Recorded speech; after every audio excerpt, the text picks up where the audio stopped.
This week on Art House. Practice makes anything perfect, so does filming. So, we would just walk around and improvise films together. And it was a very odd tool to improvise with, for us at least, because we hadn't done this before. Buskers. Very talented or manipulative street performers. If I see the audiences, they're like 10s or 20s, I just sing modern pop songs or K-pop songs. If they're 30s or 40s, I sing some old songs like 1990s or 80s. Every photographer faces many challenges to get the best shot they want. Some of the challenges I faced was trying to capture what I envisioned in my head. Hi, I'm Fazıl Akunzade from the Art House production team.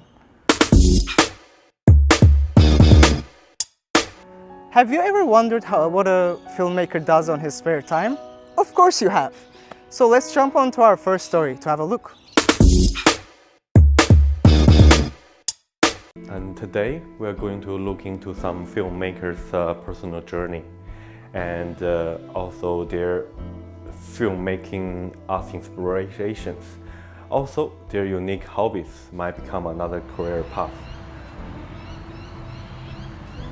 Hello, my name is Nico, and I'm studying a Bachelor of Creative Arts, sometimes make films.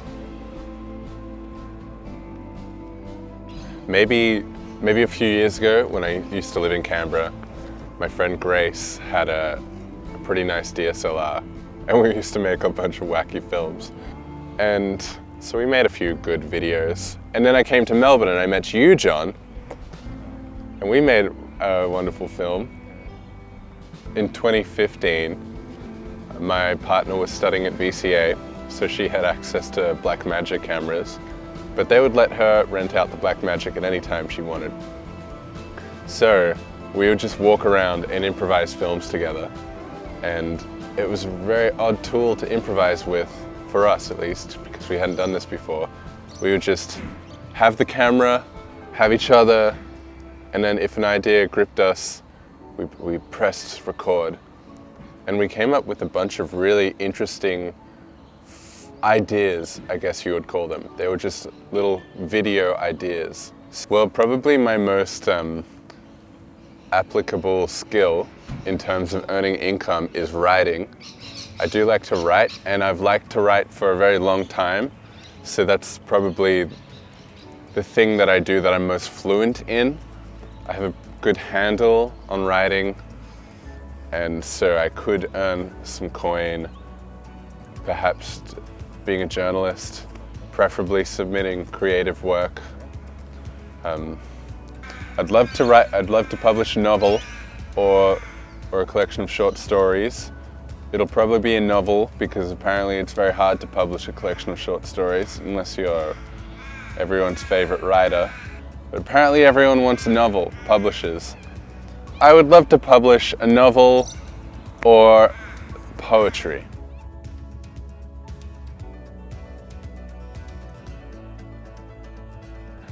My name is Kaywin, and I do a lot of wedding photography and wedding video production. I first got interested in film as a teenager, probably watching movies with my dad, and I always thought I would suddenly end up with a $100 million budget and make some massive big budget movie. No, I don't think there was a single artist or director or filmmaker that influenced my interest in making movies. I think my total professional life, 9 years or 10 years maybe. Yeah, so my hobbies besides video production and media production are martial arts. It's not so much a hobby though, I think it's more of an insurance policy in case, you know, bad guys and stuff like that. But I still mix it with my media production interests and skills. So I make YouTube videos. Yeah, I do think that my martial arts could be some way of providing for my family or making an income, because I've just started to make a little bit of money on YouTube. So I received my first YouTube payment and I want to grow that. We do too, Kaiwen. Up next, Nuantini talks to a couple of street buskers in order to find out how they started their busking journey in the streets of Melbourne. I'm Nuantini. Today, I will be bringing you a story about Ellie Chung, who is a Korean busker. Buskers get a very prominent place among the street performers in Melbourne. Ellie Chung, a 24-year-old girl from Korea, travels the world with the intention of healing people with her voice. I was just waiting for a friend, and then there was a person who was doing busking in front of me. I just wanted to feel how it felt like, so I gave him some money, like $1 or $2, and I asked him if I can sing in front of people, just one song. Anyway, after that, that guy has introduced me to a team, and that's the start. That was the start for me. If I see the audiences, they're like 10s or 20s, I just sing modern pop songs or K-pop songs. If they're 30s or 40s, I sing some old songs like 1990s or 80s. And it doesn't really matter on the genre. I sing rock, I can sing ballad, I sometimes rap too, just to make the atmosphere fun. It was more of a muscle memory. I kept on doing the busking. I never skipped any of the busking meetings. I wanted to be flexible and be natural about that. Busking is it's more humane. As a viner, I can talk to the audiences straight away. I can see their faces one by one. I can talk to them one by one. It's more of an art group. The name's MAT, Melbourne Art Talk. There are a lot of people who's interested in art, who's been doing art, who's professional in art. We all gather together and make some meetings, make some projects. The process for us to do the busking would be to get the busking license.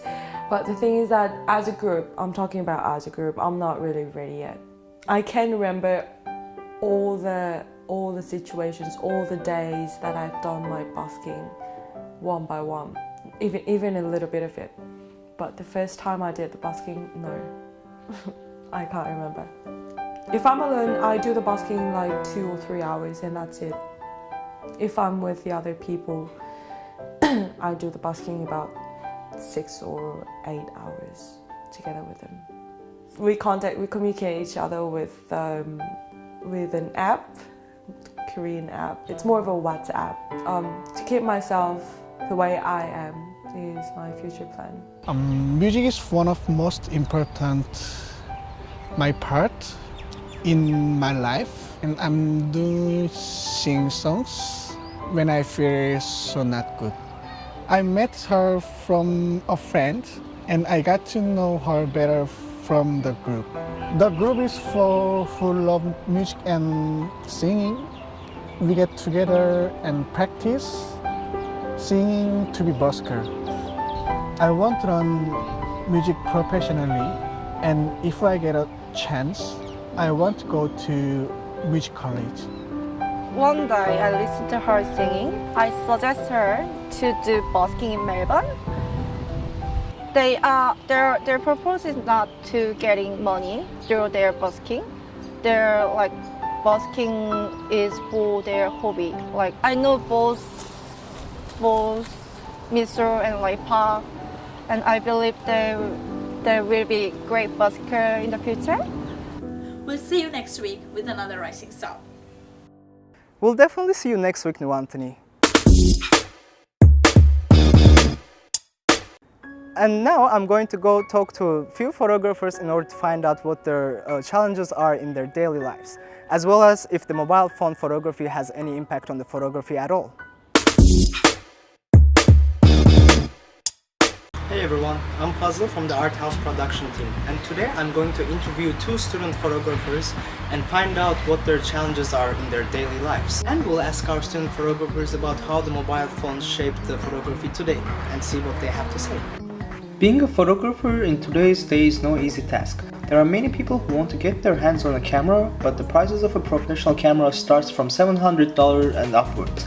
And that's not including the camera lens, tripod and various purchasable gear that hikes the production quality.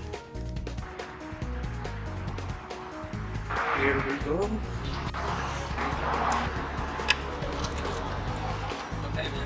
Hello. Hey.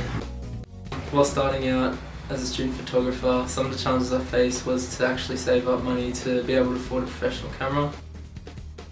Early this year to last year I started to really get into photography and been wanting to do it for a long time. And so in the meantime, while I was getting into photography, I used my just phone camera until I could save up to get a new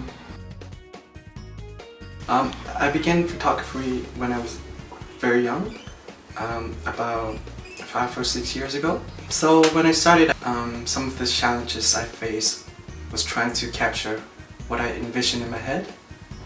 There is no doubt about the rapid advancement of mobile camera technology. While the photographers I talk to acknowledge this, they are not stressed about mobile phones taking over the professional cameras anytime soon. Photography in smartphone has been better and better, and trying to challenge the professional gear. If you want to be a real photographer and trying to pursue that career, buying gear that suit that profession is a better choice than taking it on your smartphone. I think people that stay true to the art and are really passionate about photography will always use professional cameras instead of mobile phones. I don't think that they will ever replace professional equipment. As the tech gets better, it's definitely catching up in some way, but the professional cameras will always have a one-up on mobile phones because they've got interchangeable lenses.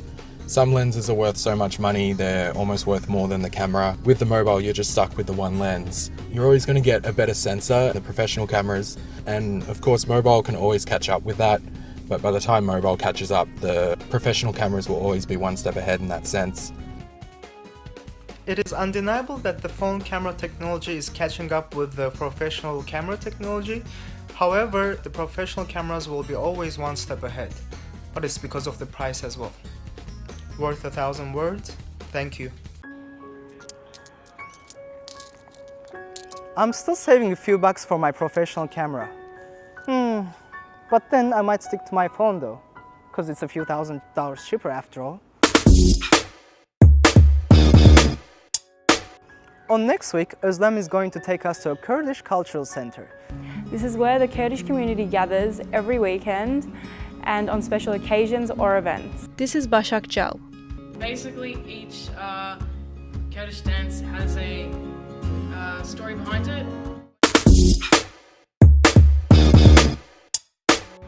And it's a wrap for today. See you again next week and have a good night.